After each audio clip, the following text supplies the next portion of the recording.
ಕೈ ಚೀಲದಾಗ 4 ಕಲ್ಲು ಹಾಕೊಂಡು ಹೋಗೋದು, ನಮ್ಮ ಕಾರ್ಯಕರ್ತರನ್ನ ಕಲ್ಲು ಒಯ್ಯೋದು, ಅದಕ್ಕೆ ಪೊಲೀಸರು ಸಪೋರ್ಟ್ ಮಾಡೋದು, ಕಾಂಗ್ರೆಸ್ನವ್ರು ಅವ್ರೇನು ಕಿಡಿಗೇಡಿಗಳ ಅಂತ ಅನ್ನೋದು, ಇದು ಏನಾರಟ ನಾಚಿಕೆ ಬರುತ್ತೆ ನಿಮಗನ್ನುವಂತ ಮಾತನ್ನ ಹೇಳಿಕ್ ಬಯಸ್ತೀವಿ ಬಂಧುಗಳೇ. ಇವತ್ತ ನಮ್ಮವ್ರು ಏನಾರ ಮನಸ್ಸು ಮಾಡಿದ್ರ, ತಾಯಿಯಂದಿರ ಮನಸ್ಸು ಮಾಡಿದ್ರ, ನಿಮ್ಮ ಮಸೂತಿ ಅಲ್ಲ ನಿಮ್ಮ ಮಣಿ ಹೊಚ್ಚಿ ಹೊಡೆಯುವಂತ ಕೆಲಸ ನಮ್ಮ ತಾಯಿಯಂದಿರು ಮಾಡ್ತಾರ. ನಾವಲ್ಲ, ನಾವು ಇನ್ನೂ ಕೈ ಹಚ್ಚಿಲ್ಲ.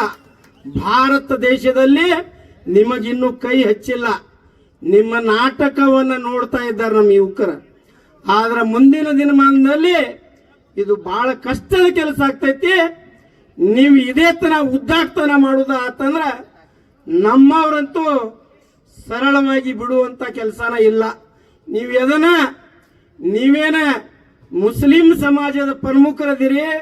ನಮ್ಮ ಕರ್ನಾಟಕ ರಾಜ್ಯದಲ್ಲಿ ಯೋಚನೆ ಮಾಡಬೇಕು. ಕಿಡಿಗೇಡಿ ಅಂತ ಹೇಳಬಾರ್ದು.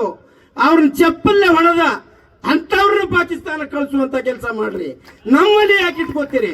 ನಮ್ಮ ಅನ್ನ ತಿಂದು ನಮ್ಮದೇ ನೀರು ಕುಡಿದು ನಮ್ಮವ್ರನ್ನ ಕಲ್ಲು ಒಗಿತೀವಿ ಅಂದ್ರೆ ನಿಮಗೆ ನಾಚಿಕೆ ಬರುವುದಿಲ್ಲ. ಈ ಸರ್ಕಾರದವರು ಇಂಥವ್ರನ್ನ ಉದ್ದಾಟತನ ಮಾಡಕ್ ಬಿಡ್ತಾರಂತಂದ್ರ ಈ ಸರ್ಕಾರಕ್ಕೆ ನಾಚಿಕೆ ಇಲ್ಲ. ನಮ್ಮವರು, ನಮ್ಮ ಕಾಕ, ನಮ್ಮ ಮಾವ ಸಿದ್ದರಾಮಯ್ಯ, ನಮ್ಮ ಅಣ್ಣ, ನಮ್ಮ ದೊಡ್ಡಪ್ಪ ಅಂತ ಓಟ್ ಹಾಕಿದ ಪರಿಣಾಮ ಇವತ್ತು ನಮ್ಮ ಹಿಂದೂ ಸಮಾಜ ಇದು ನಮ್ಮ ಅನುಭವಿಸ್ತದೆ. ಅದಕ್ಕೆ ದಯಮಾಡಿ ಬಂಧುಗಳೇ, ಬಹಳ ಜನ ಮಾತನಾಡೋರು ಸದಾ ಕಾಲ ನಾವು ಹೋರಾಟಕ್ಕೆ ಸಿದ್ಧ ಆಗುವಂತದ್ದು ಬಂತಂದ್ರ ಅದಕ್ಕೆ ತಯಾರಾದ ಹಿಂದೂ ಸಮಾಜ ಅನ್ನುವಂತ ಮಾತನ್ನ ಹೇಳಿ ನಾನು ಮಾತು ಮುಗಿಸ್ತೇನೆ. ನಮಸ್ಕಾರ.